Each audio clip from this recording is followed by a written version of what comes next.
Alors, aujourd'hui, on plonge dans l'histoire fascinante de l'archéologie. On a tous en tête l'image d'Indiana Jones, mais la réalité est bien plus complexe. Comment est-on passé d'une simple chasse au trésor à une véritable enquête scientifique? C'est ce qu'on va voir ensemble en remontant le temps. Pour commencer, un peu d'étymologie, ça aide toujours. Archéologie, ça vient du grec archaïos, l'ancien, et logos, l'étude ou le discours. Donc, littéralement, c'est le discours sur ce qui est ancien. Au départ, c'était vraiment ça. Une fascination pour les objets du passé, une façon de parler des temps anciens. Mais voilà la vraie question. Est-ce que ça a toujours été cette science patiente, méticuleuse qu'on imagine? Est-ce que l'archéologue a toujours été ce scientifique rigoureux? Eh bien, accrochez-vous parce que la réponse c'est un grand non. L'histoire est bien plus mouvementée. On commence notre voyage à une époque où le mot archéologie n'avait pas du tout le sens qu'on lui donne aujourd'hui. C'était l'âge d'or des collectionneurs, des princes, des curieux, bref, l'âge des chasseurs de trésors. Et tout s'accélère en quelques siècles. Ça commence à la Renaissance, avec les nobles qui accumulent des curiosités antiques. Puis, c'est le choc. En 1709, on redécouvre Herculaneum, puis Pompéi, des villes entières figées dans le temps. Et là, ça change tout. Le point d'orgue, c'est l'arrivée de gens comme Winckelmann, qui vont proposer de regarder ces objets d'une manière complètement différente. Il faut bien comprendre leur état d'esprit. L'objectif, ce n'était pas de comprendre une civilisation. Non, c'était de posséder un morceau de sa beauté, de sa gloire passée. On tombait sur une statue magnifique? Parfait, on la met dans sa collection. On trouvait un bout de poterie tout simple? Poubelle, ça n'avait aucune valeur. Et c'est là qu'on voit deux mondes s'affronter. D'un côté, la méthode de fouille à Pompée, qui était, disons-le, du pillage organisé. On creusait des tunnels, on prenait tout ce qui brillait, et hop, on rebouchait le trou. Et de l'autre côté, il y a la vision de Winckelmann qui dit « Stop ». L'objet tout seul ne veut rien dire. C'est son contexte où il a été trouvé, à côté de quoi qui nous raconte la véritable histoire. C'est un tournant majeur. Grâce à des découvertes comme Pompéi, on réalise soudain qu'un vase, une fresque, un outil, ce n'est pas juste une décoration. C'est un document historique, une preuve qui a autant de valeur qu'un vieux manuscrit. C'est peut-être ça, la véritable naissance de l'archéologie.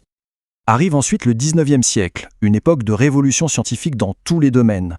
Et l'archéologie, encore toute jeune, va en profiter pour faire sa propre révolution.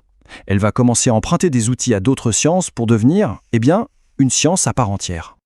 Pour se construire, l'archéologie va faire son marché chez les sciences voisines. À la géologie, elle pique la stratigraphie, cette idée géniale que le sol est comme un millefeuille où chaque couche représente une époque. À la biologie, elle emprunte la typologie, l'art de classer les objets par famille, comme des espèces animales. Bref, elle se dote d'une vraie boîte à outils. Et cette transition est parfaitement incarnée par deux personnages. D'un côté, on a Schliemann, l'aventurier romantique qui cherche le trésor de Troie et qui, dans son enthousiasme, détruit des couches entières de la ville. Et de l'autre, on a un type comme Flinders Petrie en Égypte. Lui, il va regarder un modeste morceau de poterie et comprendre qu'il détient une clé pour dater toute une période. Le changement de mentalité est radical. Voilà la grande révolution. C'est de comprendre que l'histoire d'un peuple, elle n'est pas seulement dans les statues de ses rois, mais aussi dans les restes de ses repas. Chaque objet, même le plus banal en apparence, a quelque chose à nous dire. De tout ça découle la méthode archéologique moderne. Fini l'improvisation, fini le creuse et on verra bien. Maintenant, on suit un protocole strict, un processus systématique qui a un seul but: extraire un maximum d'informations du terrain.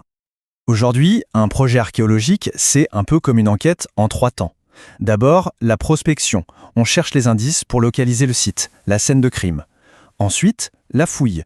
Là, on creuse, mais avec une méthode et une minutie incroyables. Et enfin, la phase d'analyse et de publication, parce qu'une découverte qui reste dans un tiroir, ça ne sert à rien. Ce qui est incroyable, c'est que la prospection permet de voir sous terre sans même donner un coup de pelle. On utilise des photos satellites, on se promène pour repérer des indices en surface, on utilise même des radars qui sondent le sol. C'est vraiment un travail de détective high-tech. Et pendant la fouille, le principe de base, la règle d'or, c'est la stratigraphie. Le sol est comme un livre. Les couches les plus récentes sont au-dessus, les plus anciennes en dessous. Le but de l'archéologue, c'est de lire ce livre, page par page, sans en sauter une, pour comprendre l'histoire dans le bon ordre. Et ça, c'est le grand paradoxe de l'archéologie. Fouiller, c'est détruire. Chaque couche de terre qu'on enlève est perdue à jamais. C'est pour ça que la documentation est obsessionnelle. On dessine, on photographie, on note tout. Parce que le vrai trésor, au final, ce n'est pas l'objet qu'on sort de terre, c'est toute l'information qui l'entoure. Et cette obsession pour la donnée nous amène tout droit à l'archéologie d'aujourd'hui. Oubliez l'image du vieux savant dans un bureau poussiéreux. L'archéologie, c'est maintenant une science de pointe qui utilise des technologies de fou pour répondre à des questions très actuelles. Regardez-moi cette liste, on se croirait dans une série policière. On peut dater un bout de charbon à quelques décennies près, extraire de l'ADN d'une dent pour connaître les migrations d'un peuple, analyser la chimie des eaux pour savoir ce que les gens mangeaient. Les possibilités sont devenues vertigineuses. Du coup, l'archéologue ne travaille plus seul. Un chantier de fouilles aujourd'hui, c'est une véritable équipe pluridisciplinaire. On y trouve des géologues, des biologistes pour les pollens, des chimistes, des informaticiens pour la 3D. C'est un vrai sport d'équipe. Et au bout de ce long chemin, l'archéologie a gagné son indépendance. Ce n'est plus juste une discipline auxiliaire de l'histoire, là pour trouver de jolies images. C'est une science autonome, capable de générer ses propres connaissances, de nous raconter l'histoire des gens ordinaires, des peuples qui n'ont pas laissé d'écrit. Elle fait parler les silences de l'histoire.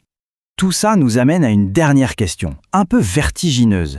Si l'archéologie nous apprend tout ça sur le passé, que dira l'archéologie du futur sur nous? Quand on fouillera nos décharges, nos villes, que diront nos tonnes de plastique et nos vieux smartphones sur notre façon de vivre? C'est sur cette interrogation qu'on va se quitter. Merci d'avoir suivi cette exploration.